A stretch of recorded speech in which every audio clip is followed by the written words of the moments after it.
Hoje falaremos sobre as invasões dos vikings após a decadência do Império Carolíngio, destacando também como a religião dos vikings forneceu um grande estímulo para toda a sua ferocidade. Falaremos também sobre as invasões húngaras e o legado de Santo Estevão da Hungria.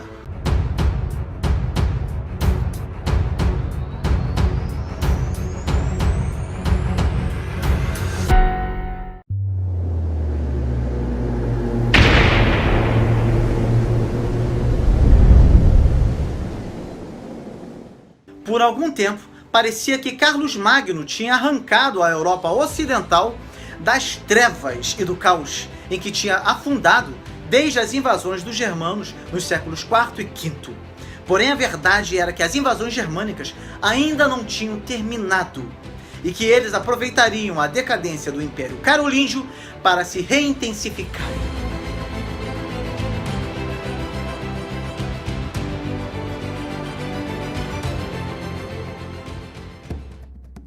Durante vários séculos, os territórios que hoje abrangem Dinamarca, Suécia e Noruega tinham estado ocupados por diversos povos chamados de escandinavos. Durante o século VIII, no entanto, estes povos, até então relativamente sedentários, desenvolveram a arte da navegação a tal ponto que não demorou para que eles se fizessem donos dos mares próximos. Seus navios eram conhecidos como dracares, por terem uma cabeça do mítico animal dragão esculpida na frente. Estes navios, de mais de 20 metros de comprimento e impulsionados tanto por uma vela quadrada como por mais de uma dezena de remos, podiam levar tripulantes de 80 homens, e a velocidade desses barcos facilitava ataques surpresas e fugas quando necessário. Em seus dracares, os escandinavos logo empreenderam incursões ao resto da Europa, onde foram chamados de normandos, ou seja, homens do norte. Nas terras atingidas pelos normandos ou vikings, eram usados vários termos para os designar. Os ingleses chamavam-nos de dinamarqueses, pagãos e mais raramente de vikings. Os francos denominavam-nos de nórdicos ou de dinamarqueses. Os irlandeses designavam-nos de pagãos ou de estrangeiros. E na Europa Oriental, apelidavam-nos de ruis, varangianos ou varegues. Não existe um consenso sobre a origem do nome viking, mas sabe-se que os escandinavos não chamavam a si mesmos dessa forma. Esse nome tornou-se comum a partir do uso de historiadores do século XVIII. Entretanto, alguns historiadores atualmente afirmam que o termo viking, nas fontes islandesas medievais, tem um sentido relacionado a empreitadas marítimas, seja de pirataria ou comércio. Eles viajaram do Oriente Próximo, como Constantinopla e o rio Volga, na Rússia, até o extremo ocidente, como a Islândia, Groenlândia e a ilha de Terra Nova, e até o sul de Al-Andalus, nome dado à Península Ibérica no século VIII, a partir do domínio do Califado Omíada.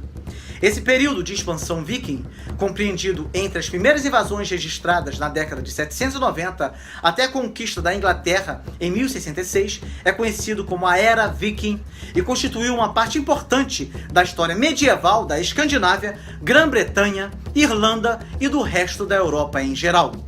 É importante considerar que as concepções populares dos vikings geralmente diferem do complexo quadro que emerge da arqueologia e das fontes escritas. Sabe-se que eles também fundaram povoados e fizeram comércio pacificamente, e hoje já se admite que eles tiveram uma enorme contribuição na tecnologia marítima e na construção de cidades.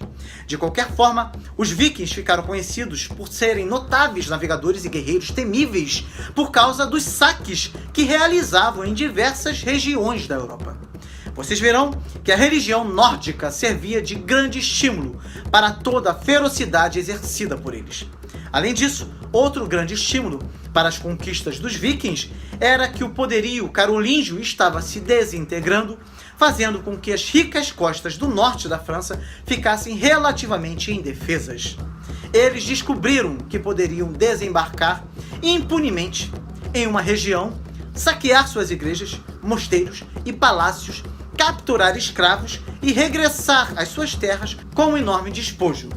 Como eles atacavam frequentemente os mosteiros, eles eram tidos por gente irreligiosa e seu nome semeou pânico em toda a Europa.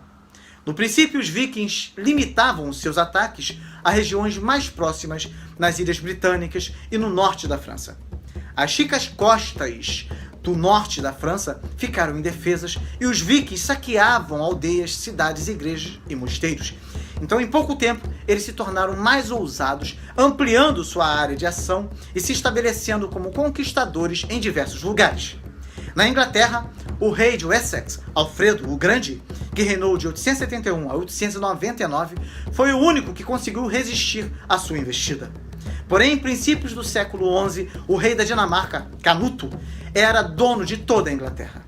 Na França, os vikings tomaram e saquearam cidades como Bordeaux, Nantes e Paris, onde chegaram subindo o Sena em 845. Na Espanha, saquearam lugares cristãos como Santiago de Compostela e lugares muçulmanos como Sevilha. Depois passaram pelo Estreito de Gibraltar e começaram a atacar as costas do Mediterrâneo e mais tarde se estabeleceram no sul da Itália e na Sicília, de onde expulsaram os muçulmanos e fundaram um reino normando. Todas essas conquistas não faziam outra coisa que semear o pânico e o caos na Europa Ocidental. A efêmera unidade conseguida sob Carlos Magno e Ludovico o Pio tinha se rompido e não restava nenhuma autoridade capaz de se opor aos abusos dos escandinavos. Ao mesmo tempo, estes abusos contribuíram para o caos e faziam ainda mais difícil a restauração das glórias carolíngias. Por essas razões, um famoso historiador se referiu ao século X como um século escuro, de ferro e de chumbo. Do ponto de vista político, o Império conseguiu manter certo brilho até a segunda metade do século X, sob Otto o Grande e seus sucessores imediatos. Mas mesmo este Império, restaurado, teve de ser um império de ferro e chumbo. Do ponto de vista religioso, o papado desceu ao nível mais baixo da sua história. Falaremos sobre isso no próximo vídeo. Quanto aos vikings, mais tarde todos se tornaram cristãos. Alguns se estabeleceram em territórios antes cristãos, como a zona do norte da França, que desde então é chamada de Normândia, e aceitaram a fé dos povos conquistados. Outros simplesmente esperaram que, por diversas razões, seus reis se tornassem cristãos e então seguiram seu exemplo ou sua ordem de acordo com o caso. Na primeira metade do século XI, sob o rei Canuto, que chegou a governar toda a Inglaterra, Dinamarca, Suécia e Noruega, quase todos os escandinavos já eram cristãos, pelo menos de nome.